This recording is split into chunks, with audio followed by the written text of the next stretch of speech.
Great treat. I always like to invite people to move closer if you can. But if you have a moment before I introduce the speakers, there are two people here that I'd like to introduce to everybody who I hope will participate in the discussion at the end.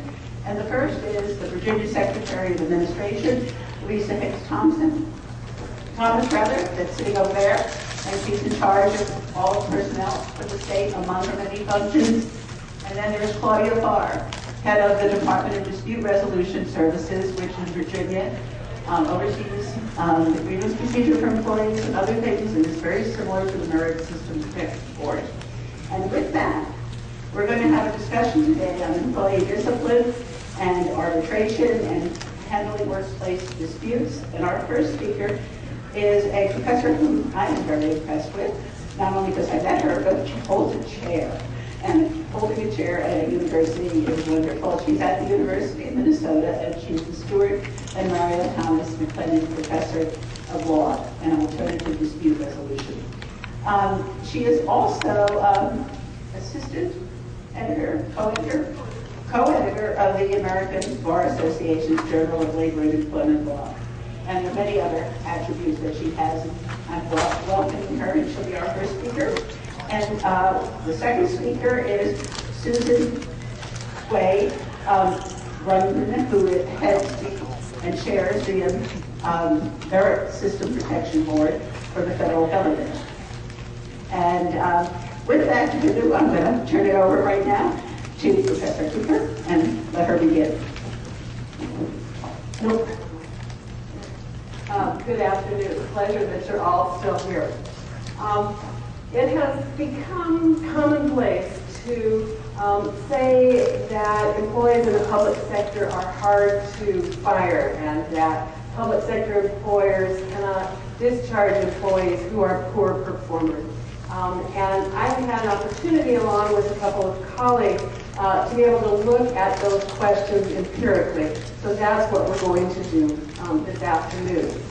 I begin by saying that the research I'm going to talk about was done collaboratively with two of my colleagues, Steve Beckert, who you heard from earlier today, and Professor Emeritus Mario Magnano, who has left Minnesota for some reason for Arizona, but is still working with us.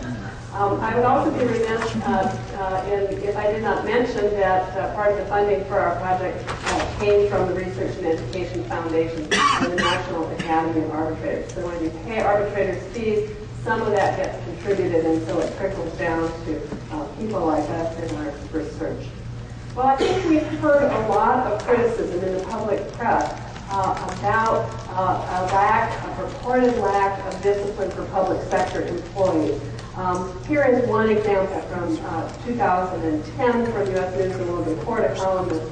It is almost impossible to fire government workers except after a long process and only for the most grievous offenses. Or the following from my hometown newspaper, the Star Tribune, in a recent editorial last year: arbitration of discipline of public sector employees upholds firings only in extreme cases or after a lengthy record of unsuccessful efforts to improve performance. Well, are these assertions true? We have a means through our study to test assertions about public sector discipline and discharge. We were very lucky to find a database of over 2,000 arbitration awards in the state of Minnesota, collected over a period of 24 years, both public and private sector decisions from 81 different arbitrators. The Minnesota Bureau of Mediation Services has a regulation that requires arbitrators on its list to submit to it full text of arbitration awards from the public and private sector for Minnesota work sites, regardless of the source of appointment, unless private sector parties refuse to permit inclusion of their awards in the collection. The result is that we had in our hands the largest collection of arbitration awards ever assembled, and we were able to identify among them the discipline and discharge cases. So we could look at the question of are public sector workers essentially invulnerable to discipline and discharge. We coded each award, full text, on over 100 variables. And because we had public and private sector awards, we were able to compare the two groups of awards. Well, what did we find? One of the things that we did was to separate discipline cases, those involving reprimands and suspensions, from discharge cases. One of the things that hadn't been done previously in the research, and we did notice some significant differences between those two groups of cases. The first thing we noticed, that the success rate of employers is approximately the same if we look only at the non-discharge arbitrations, that is, those concerned with suspensions and reprimands. But if we're, and I would say with regard to those, the employers prevailed in about 43% of the cases. When it comes to discharge cases, however, far from it being harder to uphold the discharge of a public sector employee, public sector employers actually prevailed in a significantly larger proportion of discharge cases than did private sector employers. So at least if we're comparing the unionized private workforce to the unionized public workforce, the assertion of the commentators about how hard it is to fire public sector employees is just not proven out by the facts. Now everybody, I think, is interested in the win-loss rates, and these are quite significantly different between the public and the private sector in discharge cases. Notice the number here, that public sector employers prevail more than 56% of the time, while private sector employers prevailed a bit under 50% of the time. We also see a significant difference in the full union wins, that is, in discharge cases, reinstatement with full back pay. Unions in the public sector were much more likely to lose, that is, statistically significantly more likely to lose the cases in full in the public sector, and less likely fully to win cases in the public sector. With regard to split decisions, reinstatement with partial back pay or reinstatement with no back pay, those results were approximately the same in discharge cases between the public and the private sector.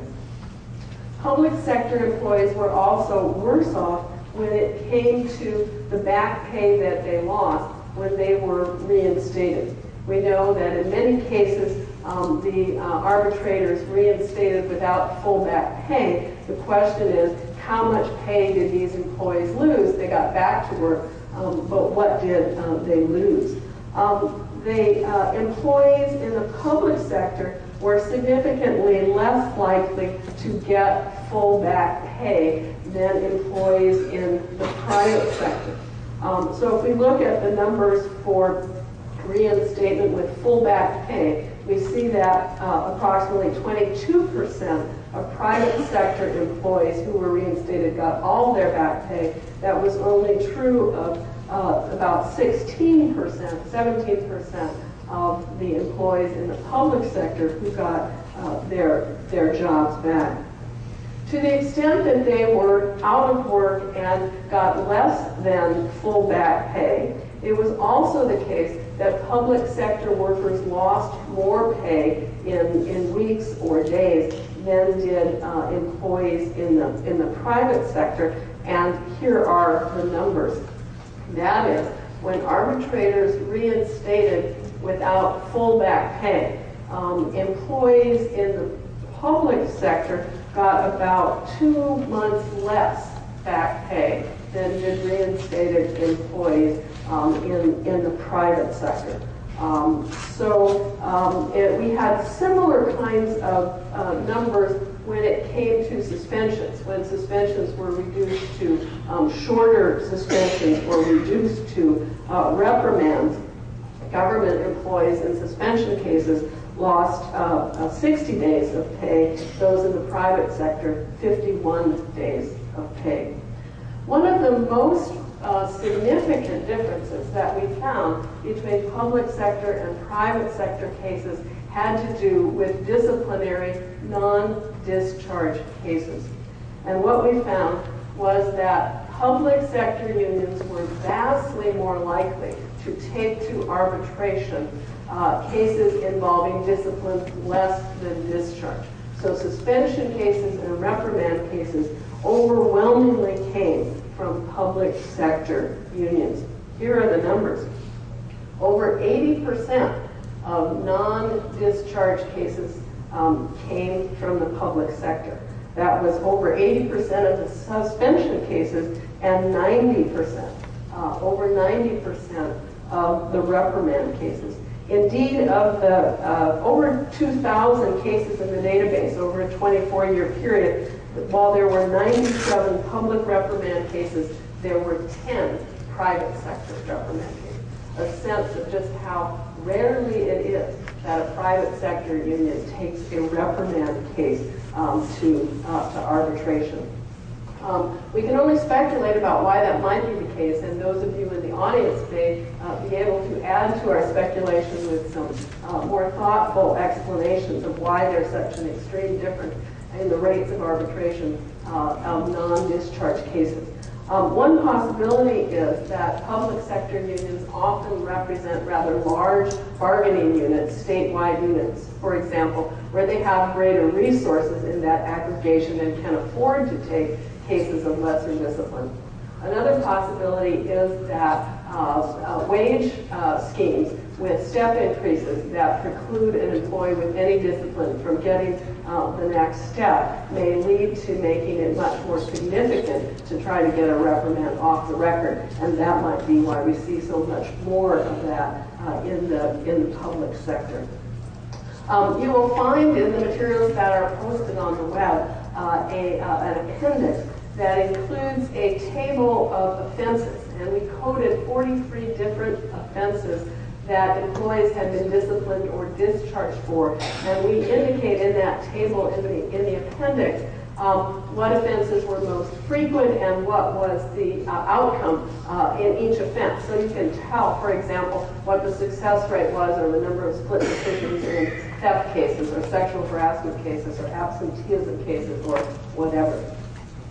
While commentators have singled out unsatisfactory performance and said you can't fire public sector employees for mere poor performance, it turns out that unsatisfactory performance is the most frequently arbitrated offense in public sector discipline and discharge cases. Exactly the reverse of what the commentators said. We see a few other differences in offense frequencies between public and private sector. Absenteeism is more commonly arbitrated in the private sector. Sexual harassment and off-duty misconduct more frequently arbitrated in the public sector. I think it's pretty clear why off-duty misconduct comes up more frequently in the public sector. We have employees like police officers or teachers where off-duty misconduct may have a much closer nexus to the duties that the worker is likely to perform than duties performed in the private sector. With regard to sexual harassment, I think that public employers may be more concerned about public reaction, public backlash, if they don't issue harsh sanctions to employees found to be guilty of sexual harassment. And so I think the threshold for disciplining an employee for sexual harassment is lower in the public sector, or at least that public sector employers are more interested in passing the buck, making the arbitrator the scapegoat, and not taking responsibility for taking that alleged harasser back to work. Here are some statistics with regard to the frequency of offenses comparing the public and private sectors. In both the public and private sectors, unsatisfactory performance and insubordination were the most frequently arbitrated offenses. The other three offenses that I've listed on this table are offenses where there was a significant difference, and indeed they were the only significant differences between the two sectors with regard to frequency of offenses. The ones I have mentioned already: absenteeism, sexual harassment, and off-duty misconduct. You might be interested then in what are the most common offenses arbitrated arising out of public sector workplaces. And this is the top list Again, unsatisfactory performance and insubordination, and then going down, failure to follow policy, absenteeism, abuse of students or patients, sexual harassment, negligence, and then off-duty misconduct. As to whether there are differences in success rates between public and private sector employers, we found that public sector employers did better in cases involving absenteeism, falsifying company records, negligence, failure to follow policy, and off-duty misconduct. Win rates were higher in the public and the private sector, insubordination, lying, theft from the employer, and sexual harassment. These numbers are probably going by rather fast, and especially the table that's an appendix and other tables included in the report might be worthy of spending some time on to the extent that it affects your practice, because I think they're a pretty good means to assess likelihood of success in various kinds of offenses based on those statistics. The final slide has to do with teacher tenure cases. Going back to the previous panel, some of the cases in our database were teacher tenure cases, that is termination of tenured teachers, that arose under the state statute rather than under collective bargaining agreements. And again, looking at the accusation that teachers are never fired for unsatisfactory performance, we found indeed that unsatisfactory performance was one of the top 3 reasons that led to termination of teachers in Minnesota under teacher tenure statutes. And I'll look forward to hearing how to do this.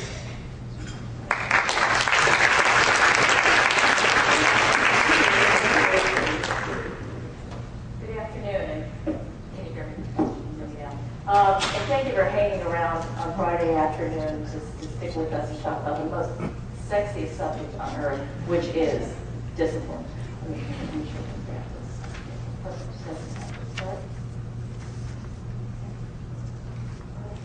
Excellent. First of all, thank you, Professor Hodges, and to the University of Virginia Law School for this opportunity to talk about something near and dear to my heart. A little bit about my past. Before I came to the MSPB, I spent 20 years representing federal labor unions and doing these types of cases in arbitration. So it's going to be an interesting dynamic. The other thing I want to comment on is I was told that there would not be math involved, which is why I went to law school in the first place. It's not my forte. So I did major in English literature, so I'll be telling you stories instead. Generally, the federal sector is very different than everything else. We are a creature of statute and deeply enshrined law, which kind of ups and fades as administrations change. But certain things are timeless, and that's what I want to talk about today. Perhaps why we are so deeply enshrined is because of our origins. And if you remember back in the day being 1881, and your civics lessons, back then we existed under the spoils system. There was no job security back then. When the new president came in, he brought in his new government from top to bottom. And so when Garfield came in, he brought in his own people. One of the people who kind of swept in, who never met Garfield before, was a gentleman by the name of Charles Guiteau. And Mr. Guiteau had interests in theology, bill collecting, law, and ultimately politics. He believed that he wrote a fabulous article that got then candidate Garfield elected, and as a result, he deserved some spoils, such as he deserved the consulship of Paris. So he thought that he came in, he literally stalked the president for 2 months, and when he found out he wasn't going to get the job, he shot the president, who lingered in the Washington summer for 11 weeks before he finally called it quits. Sadly, from this event rose the MSPB. In 1983, the Pendleton Act was passed, which created a career corps of civil servants based on competition and competency. In 1978, the Civil Service Reform Act created 2 particular agencies which are near and dear to our hearts, One is the Office of Personnel Management, which issues the rules for federal employees. And the other is the Merit Systems Protection Board, which adjudicates those rules on federal employees. Check and balance. So, under our statute, we, the MSPB, have responsibility for three functions. The first is to adjudicate cases within our jurisdiction, which is what we'll talk about today. The second is to study and issue reports to the President and the Congress on the health and well-being of the Federal Civil Service. And the third is to review the significant actions of OPM in terms of compliance with the merit principle. So there's that check and balance again. Now, our jurisdiction, about 40% of the cases that pass the jurisdictional test that are timely filed with us, 40% of those cases are adverse actions, disciplinary cases, and performance-based actions. Last year, our headquarters and our 8 regional and field offices adjudicated almost 8,000 cases. And we average about 90 days per case in the regional and field offices. Now, keep in mind here that we don't hear all the cases. Where employees are covered by collective bargaining agreements, they do have the option of going through the negotiated grievance procedure. I've personally experienced this on the other end, or coming to us. Now, our jurisdiction kicks in after there is a suspension of more than 14 days, and we'll talk about that in a second. But there's significant differences between the MSPB and an arbitration. First of all, MSPB has a discovery process. I mean, interrogatories, depositions, requests for production of documents. That discovery period is about 45 to 60 days. That is it. In terms of timeliness, from the time you file at the MSPB to the time you go to arbitration, the judge sets the time you go. It's 90 days from the day you file. If the case settles, it'll be before 90 days, you're going to have your decision in 120 days. That's our rules. In addition, we're free. Arbitration costs either the union and sometimes the employee. In addition, you get to choose your own representative through the MSPB, or you can appear pro se, which about 50% of our cases, the appellant is pro se. So those are our numbers.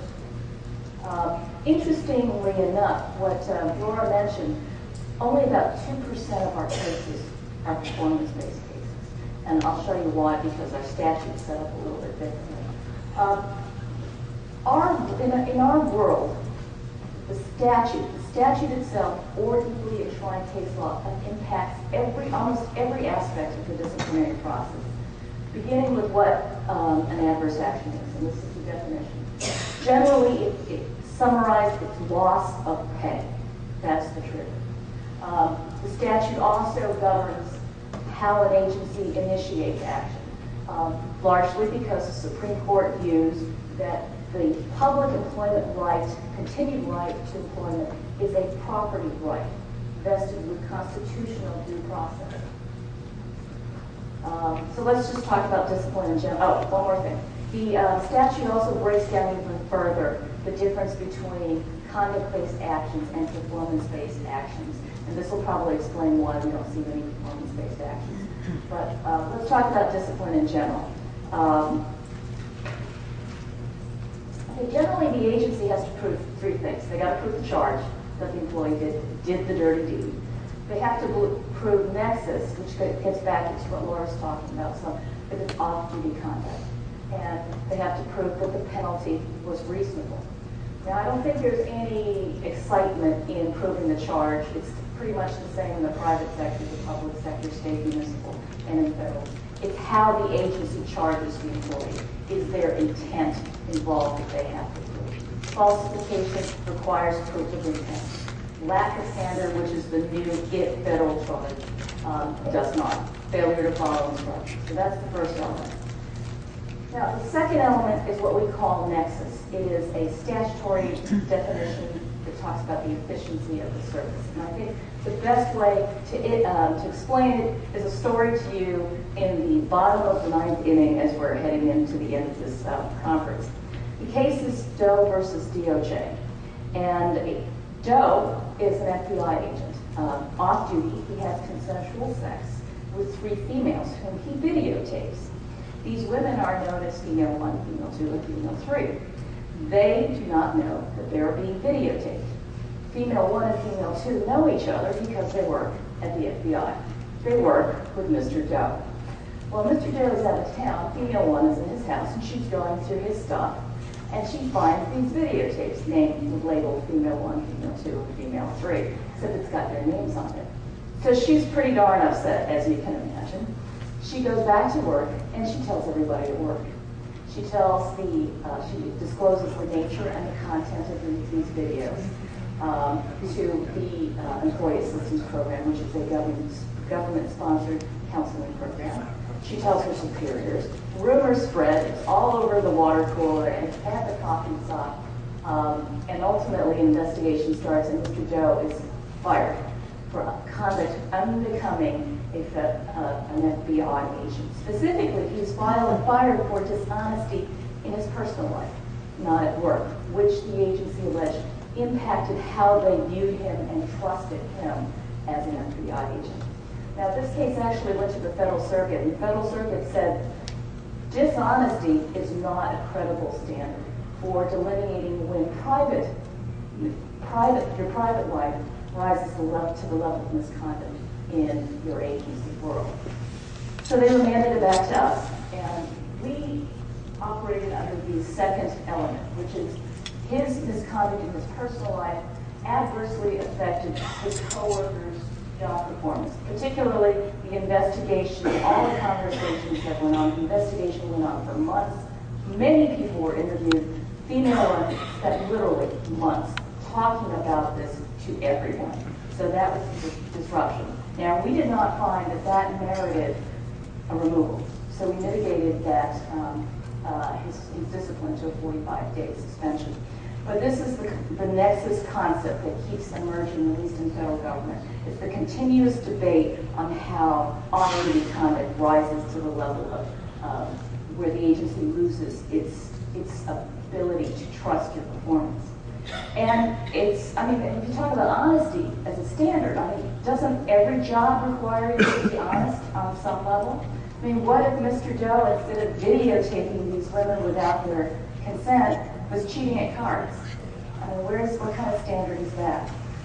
There's also built into this this is kind of an academic standard, I guess, is the foreseeability standard. Is it foreseeable that when you take home videos, that somebody's going to find them and you're going to lose your job as a result? And the ultimate question is, would Mr. Doe have lost his job if female 1 never found those videos in the first place? So the debate continues, as they say. The last element is whether the penalty is reasonable. And the seminal case here is Douglas versus Veterans Affairs. It's been around for 30 years, and it delineates the 12 elements that a deciding official or a hearing official would consider in determining the reasonableness of the penalty. Now, of all these elements, I can tell you for sure that the first element is absolutely controlling the seriousness of offense. For instance, say I'm a 30-year veteran of the Department of Defense. I have a great work record. I get along great with my fellow employees.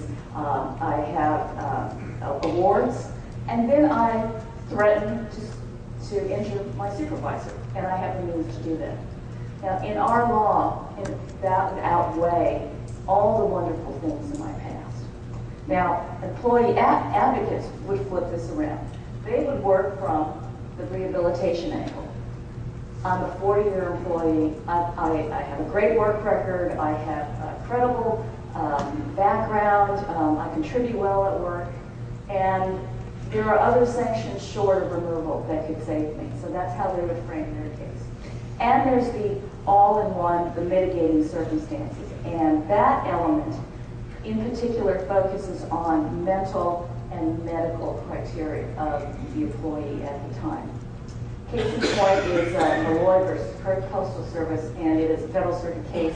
And what we have here is an employee who's communicating with her supervisor over the course of 9 months, and email is great these days because now there's this entire paper trail of what has happened. But these emails were about medical leave. They were about dental. They were about quality performance. And it's also undisputed that a number of these emails were rather rude and disrespectful, which is why Ms. Malloy got removed. I'll give you an example. Ms. Malloy to her supervisor says, "You do have a learning disability, don't you? It's either a learning disability or you aren't very bright. Which do you prefer I consider it? Are you really this dumb or are you just acting like that?" So let me challenge you, students and professors and academicians. Let's go type this out at home and hit send to our supervisors and professors and see what happens. Anyway, so she gets fired for this kind of conduct. The court said there was reams and reams of medical and data showing that she was suffering from severe depression at work because of probably her supervisor. We don't know. But we didn't consider it. We cannot just mention it in cursory fashion. We actually have to roll up our sleeves and dig in and analyze it. And so they sent the case back to us, whereupon Ms. Malloy settled. We do not know where she is to this day. A couple quick words about performance. It is a different standard. It is governed by a separate part of the law, and that's Chapter 43, 5 U.S.C. 43. And these are the key elements. For the agency, it is a lower burden of proof. In the disciplinary arena, all the agency needs to prove is that it's more likely, the agency needs to prove only that it's more likely than not. Here, the agency only needs to prove that it was reasonable to conclude that the employee had unacceptable performance.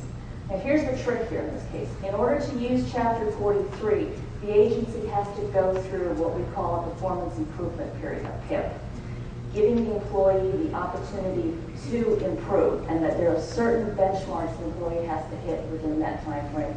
And that PIP period has to be at least 30 days. So when the agency hasn't gone through this improvement period, then they have to go through Chapter 75 to remove, which runs the risk that the NSPB or the hearing officer can mitigate the removal or the demotion into something else. Under Chapter 43, there's no mitigation once the agency proves the case. So a couple words in particular, just talk about this later. We're on the verge of a major anniversary, not a happy anniversary, which is 9/11. After 9/11, in addition to searing those awful memories into our collective psyche, it left the federal employees in the wake of, quote, national security. During that period, Congress moved to give two agencies, two rather large agencies, the authority to expedite removing and disciplining employees without going through the traditional process through the NSPB. Both attempts failed either in litigation or through lobbying efforts from the union. And ultimately, the law was changed back to allow for the current process. So when I speak of how deeply enshrined our system is, it was deeply enshrined enough to withstand a challenge in terms of national security and the horrific incidents that occurred. But if you think that national security is gone, it's not. Because the NSPB has recently heard a case that's on its way to the Federal Circuit. Real short facts, Conyers and Northrop versus DOD involved a commissary worker who was a GS4, GS5 person. He or she ordered groceries for the base. It is alleged that because groceries were being ordered, that this particular individual had knowledge of national troop movements, and therefore the position had national security implications. This employee was removed without process, and we were told that we did not have the ability to review the underlying merits of the removal under Navy versus Union. If you're followers of the federal sector law, what that case says is when an employee loses his or her security clearance, there's no review on the merits, it's only a process review. So the agency's arguing national security. We said eligibility to hold the position is different in national security, and that's what's being tested in the federal circuit right now. So stay tuned. I'll stop now and look forward to your questions. Thank you.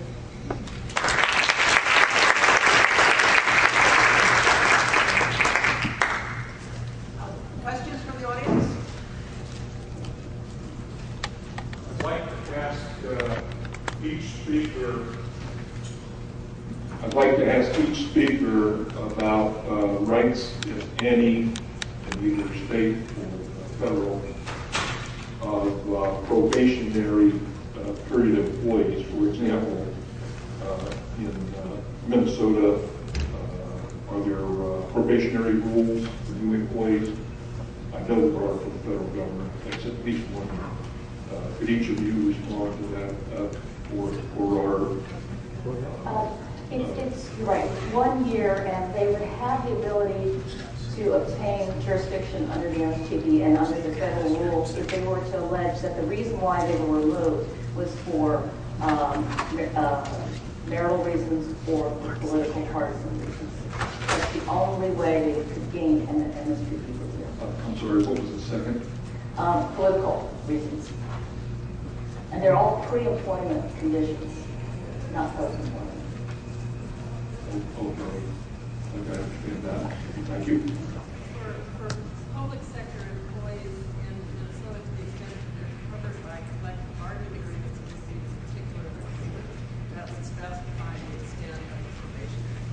But it's probably different for State employees in a particular bargaining unit as opposed to teachers or municipal employees, or even within different state bargaining units, depending on the contract. Would you say that there are any new hire employees that do not have a probationary period? Not that I'm aware of, but I couldn't generalize for the whole state. Thank you.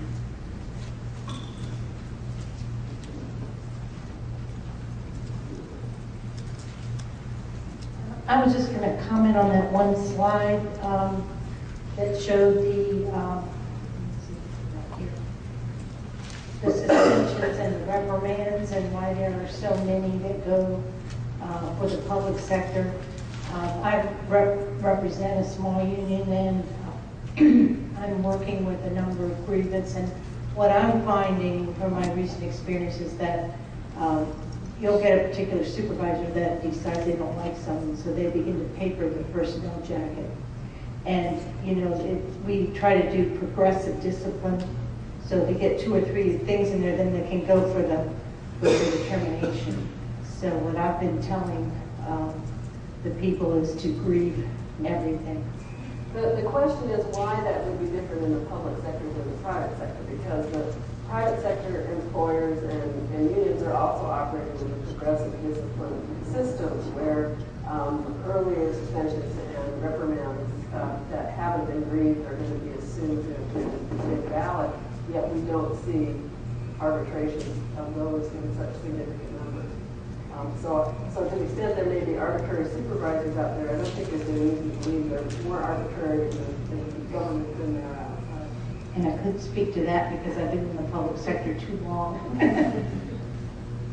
I may add something, I work with a lot of local governments, management side. In Virginia, and I don't know if there are in other states, there is a law called Government Data Protection and Dissemination Act, where an individual, and it's open citizen, this is when the federal government is keeping all kinds of records on us and we have a right to see it. So every data subject, including an employee, can see any document that's in any supervisor file or anything like that, can challenge it for its accuracy, timeliness, and relevance. And if it's not changed, can write a 200-word statement stating their position. And what I find usually is employees write conclusory statements rather than factual statements. But that is a very, very powerful tool for public sector employees in Virginia that is rarely used.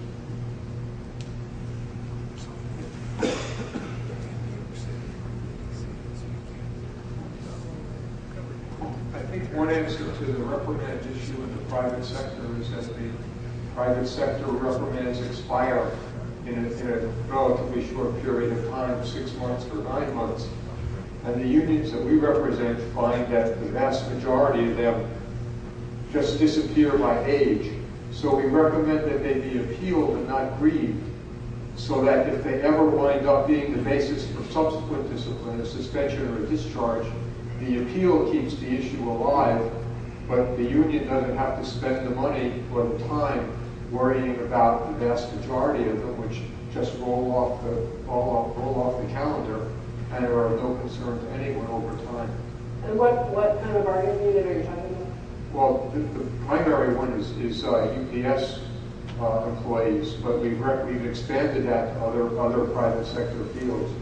I certainly have seen contracts vary considerably as to whether there are time limits on suspensions or reprimands at all. I think it's hard to generalize. The UPS one is 9 months, and since it takes more than 9 months to get most cases arbitrated anyway, by the time that rolls off, either the employee knows he has a problem or knows he doesn't, and the parties have saved the time and the expense of digging into them. There are a lot of contracts, at least in my experience, that don't have a time limit on reprimands and suspensions. And that's where I think you would see the arbitration of the reprimands. But I would say both in the public and private sector, because that seems to be the case in my experience. There may be others in the room who are arbitrators who can speak to their experience.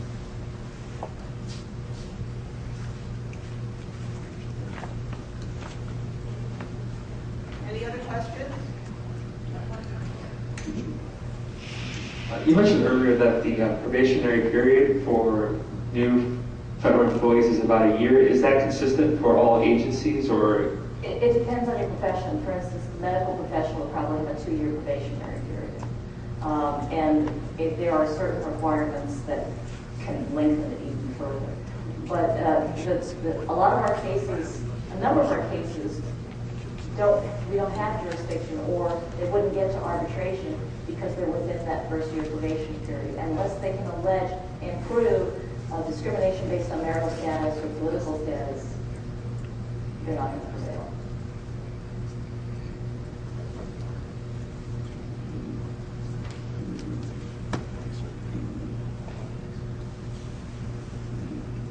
If a federal employee protests their removal and it comes to your agency, and they allege as an affirmative defense age discrimination, does your agency then adjudicate that claim? Yes. Yes. Assuming that we have jurisdiction of your case in the first place, which is removal, we would hear all the claims attached to your charge. Those would be your affirmative claims: sex, age, race, disability, and we often look to the EEOC to see how they've interpreted these rules. So if your agency adjudicates that claim, does that bring up a res judicata issue where it can't go to the EEOC? I don't know what the EEOC would do with it, but if they litigated it at the EEOC, then it could come up to either a collateral estoppel or a res judicata issue for us.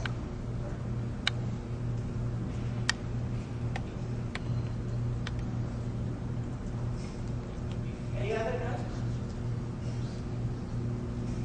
I'm going to ask Claudia Barr. I don't know if you still keep figures. Were your figures very similar as figures that you reported on reasons that the state employee was? I don't have them with me, but I'd say generally they do not show that. I don't have my stats with me, but generally I would say they do not demonstrate that it is possible to fire an employee or that employers lose at hearing. I think they would show to the contrary from the available data that I have.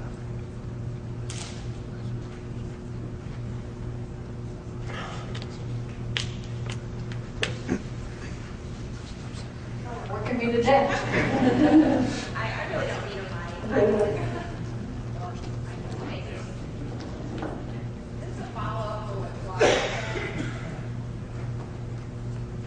Just to follow up on what Claudia said, I think the statistics in Virginia would show that it's not impossible to fire a non-performing employee.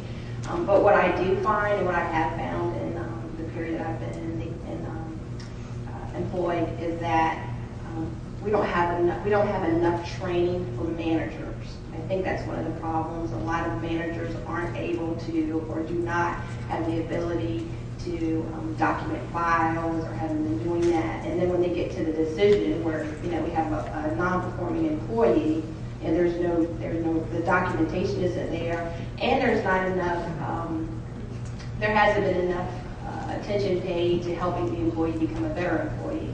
But I think we definitely need, I know in Virginia we're looking at doing some additional management training, because a lot of folks become managers because they're great employees, but they don't have training to be what it means to be a good manager. I don't know if it's the result of having collective bargaining with state employees in Minnesota, but having arbitrated in that bargaining unit for more than 30 years, I would say they have very well-trained managers and HR people, and I think the collective bargaining process and the grievance arbitration process for discipline and discharge cases trains managers. When they see their decisions being overturned, they and others learn from that experience. And actually, I wanted to follow up on what Secretary Hicks Thomas said. Last week at the government reform meeting, it was 4 months for the average state grievance, is that right? Which, when Phyllis and I worked on grievances at the local level and other local government attorneys here, we usually try to get them resolved much more quickly than that. I was wondering if any comments on that 4 months. I mean, certainly we're not under any union contracts on those. Those are just under the grievance procedure. I don't have our statistics on time from disciplinary action to arbitrator's decision, but my recollection is that it ran close to a year, typically, in that system. And Professor Beckert worked on the numbers with regard to whether there was a relationship between outcomes and delays, and there was generally no difference. That is, that arbitrators were no more or less likely to rule in favor of the employer or the union or to issue back pay as time went on. I would say that 4 months is a short period of time, given the statutory 30-day period to initiate a grievance from the discipline, then equal time to respond and having basically 4 steps before it can even get to the decision maker, final decision maker. 4 months seems very short. And I guess that comes down to whether that 4 months average was those cases that have gone through the entire process. I don't know if that was the work group's finding. And I don't have the numbers with me right now, but it depended on the process. Some of them were people that had appealed, some of them were people that had answered yet, some of them were people that had asked for a continuance, some of them had gone to some court, so they all shared.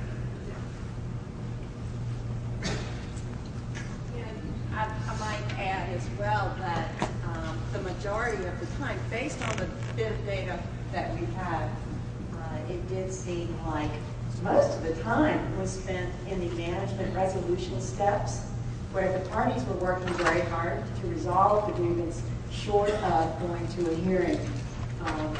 So that would seem to indicate to me that it's possible that that was the result of parties trying to work it out. Could be other reasons, could be, dragging the feet on one party's part or the other. But typically, I think both sides need some time to think things through, unless this is a very serious act of misconduct that merits someone being taken from the workplace right away. I think sometimes a little bit of time to think things through is not a bad thing. The year time that I was talking about are for cases that go all the way to an arbitrator's decision. We don't have any statistics on those discipline and discharge cases that are resolved through settlement negotiations, which is bound to be a great number and the time short. Okay, well that's great. Looks like we've finished up our questions. Thanks to our panel.